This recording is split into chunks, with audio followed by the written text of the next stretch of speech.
Assalamualaikum warahmatullahi wabarakatuh. Halo semuanya, di sini kami dari kelompok Ceria Pancasila akan membahas mengenai pajak dengan saya sendiri Zainab Karima dengan NPM F1G02504.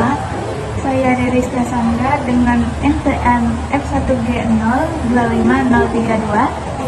Saya Reina Safarila dengan NPM F1G025076.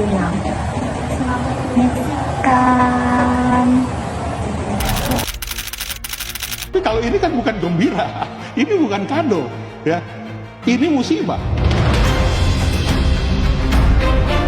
Pemerintah Indonesia telah menetapkan kenaikan tarif pajak pertambahan nilai menjadi 12% mulai 1 Januari 2025. Hal ini sesuai dengan amanat Undang-Undang Harmonisasi Peraturan Perpajakan yang bertujuan untuk memperkuat penerimaan negara dan mendukung konsolidasi fiskal. Sesuai dengan jadwal yang telah ditentukan, tarif PPN tahun depan akan naik sebesar 12%. Kak, tadi tuh di kelas tuh dosen bahas pajak. Nah, tapi jujur aku tuh nggak paham banget. Emangnya kita tuh semester 1 harus mikirin pajak ya? Aku tadi juga sempat bingung sih di kelas. Tapi menurutku kita belajar pajak dari sekarang itu penting banget loh, meskipun kita belum kerja. Nah, lantas dong kalau kalian nanya dari sekarang. Mahasiswa semester 1 itu emang belum wajib untuk bayar pajak. Tapi kalian harus tahu konsep dasarnya. Apalagi kalau kalian sudah semester akhir ataupun punya kegiatan sampingan, itu pengetahuan bakal butuh banget. Oke Kak, tapi sebenarnya pajak itu apa sih Kak?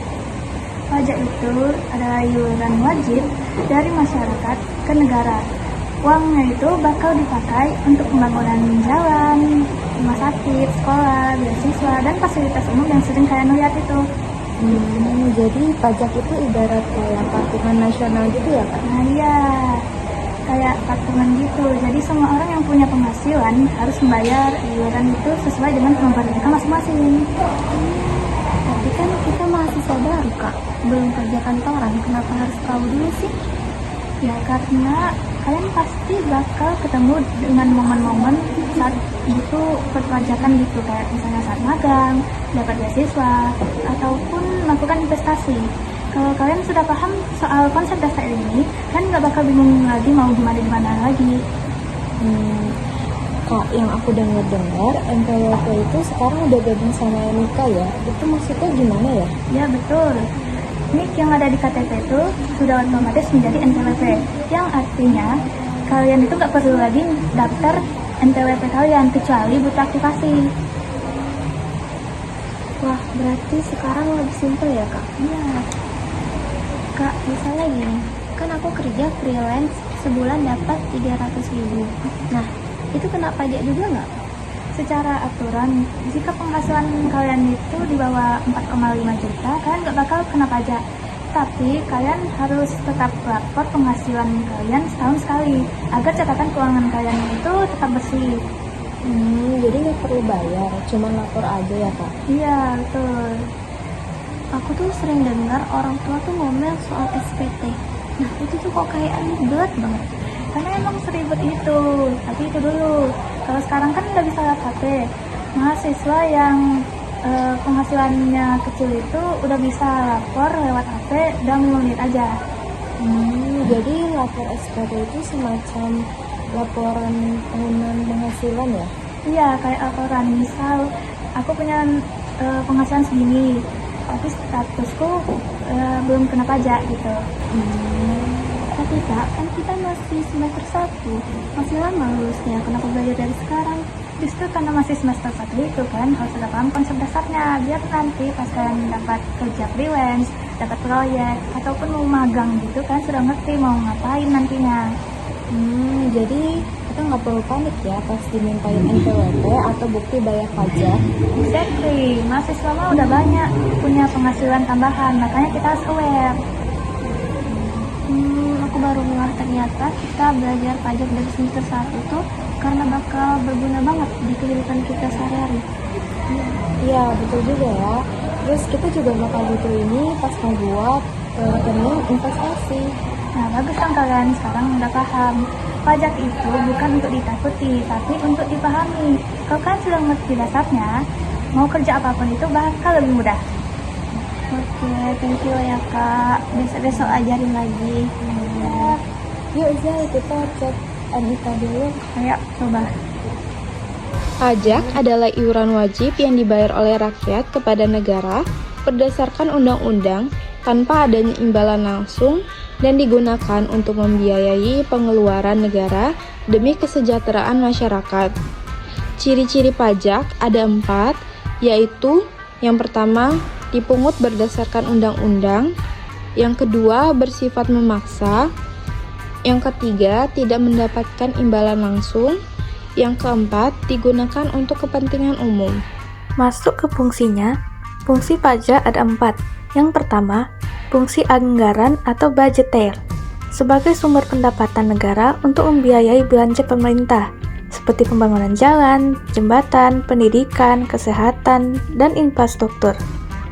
Yang kedua, fungsi mengatur atau reguleron, mengatur kegiatan ekonomi dan sosial, misalnya adanya pajak tinggi untuk rokok agar konsumsi menurun, dan insentif pajak untuk investasi.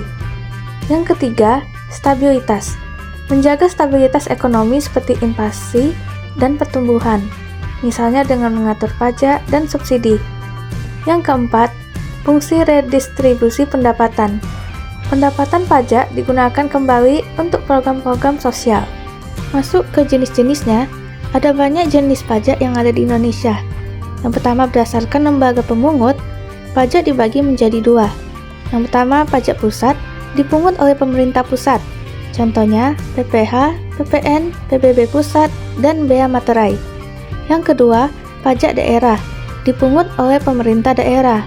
Contohnya, pajak kendaraan bermotor, pajak hotel, dan pajak restoran. Berdasarkan sifatnya, pajak dibagi menjadi 2. Yang pertama, pajak langsung, dipikul sendiri oleh wajib pajak dan tidak dapat dialihkan. Contohnya pajak penghasilan atau PPH. Yang kedua, pajak tidak langsung, dapat dialihkan kepada pihak lain. Contohnya PPN dan bea cukai. Berdasarkan objeknya, pajak dibagi menjadi 4. Yang pertama, pajak penghasilan atau PPH, dipungut atas penghasilan seperti gaji, usaha, honor, dan hadiah. Yang kedua, pajak pertambahan nilai atau PPN, dipungut atas konsumsi barang dan jasa. Yang ketiga, bea materai, dikenakan pada dokumen. Dan yang keempat, pajak bumi dan bangunan atau PBB, dipungut atas kepemilikan tanah dan bangunan. Dasar-dasar hukum pajak.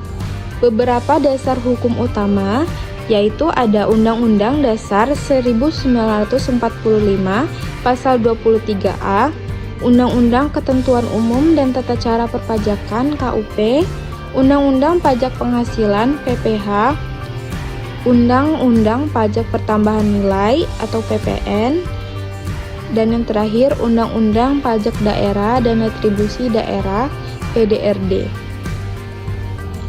Sistem pemungutan pajak. Dalam memungut pajak dikenal 3 sistem pemungutan pajak, yaitu yang pertama Official Assessment System, sistem pemungutan pajak yang memberi kewenangan aparatur perpajakan untuk menentukan sendiri jumlah pajak yang terhutang setiap tahunnya sesuai dengan peraturan perundang-undangan perpajakan yang berlaku. Dalam sistem ini, inisiatif serta kegiatan menghitung dan memungut pajak sepenuhnya berada di tangan para aparatur perpajakan. Dengan demikian, berhasil atau tidaknya pelaksanaan pemungutan pajak banyak tergantung pada aparatur perpajakan atau peranan dominan ada pada aparatur perpajakan. Yang kedua, ada Self-Assessment System. Sistem pemungutan pajak yang memberi wewenang wajib pajak dalam menentukan sendiri jumlah pajak yang terhutang setiap tahunnya, sesuai dengan peraturan perundang-undangan perpajakan yang berlaku. Di dalam sistem ini, inisiatif serta kegiatan menghitung dan memungut pajak sepenuhnya berada di tangan wajib pajak. Wajib pajak dianggap mampu menghitung pajak, mampu memahami undang-undang perpajakan yang sedang berlaku, dan punya kejujuran yang tinggi, serta menyadari akan arti pentingnya membayar pajak. Oleh karena itu, wajib pajak diberi kepercayaan untuk menghitung sendiri pajak yang terutang, memperhitungkan sendiri pajak yang terutang, membayar sendiri jumlah pajak yang terutang, melaporkan sendiri jumlah pajak yang terutang, dan mempertanggungjawabkan pajak yang tertuang. Dalam demikian, berhasil atau tidaknya pelaksanaan pemungutan pajak banyak bergantung pada wajib pajak sendiri. Yang ketiga, withholding system. Sistem pemungutan pajak yang memberi wewenang kepada pihak ketiga yang ditunjuk untuk menentukan besarnya pajak yang tertuang oleh wajib pajak sesuai dengan peraturan perundang-undang perpajakan yang berlaku. Penunjukan pihak ketiga ini dilakukan sesuai peraturan perundang-undangan perpajakan, keputusan presiden, dan peraturan lainnya yang memotong dan memungut pajak, menyetor dan mempertanggungjawabkan melalui sarana perpajakan yang tersedia. Berhasil atau tidaknya pelaksanaan pemungutan pajak banyak tergantung kepada pihak ketiga yang ditunjuk. Selanjutnya yaitu peran wajib pajak. Kewajiban wajib pajak berupa mendaftarkan diri dengan NPWP atau NIK teregistrasi, menghitung dan membayar pajak, melaporkan SPT tahunan, menyimpan dokumen perpajakan.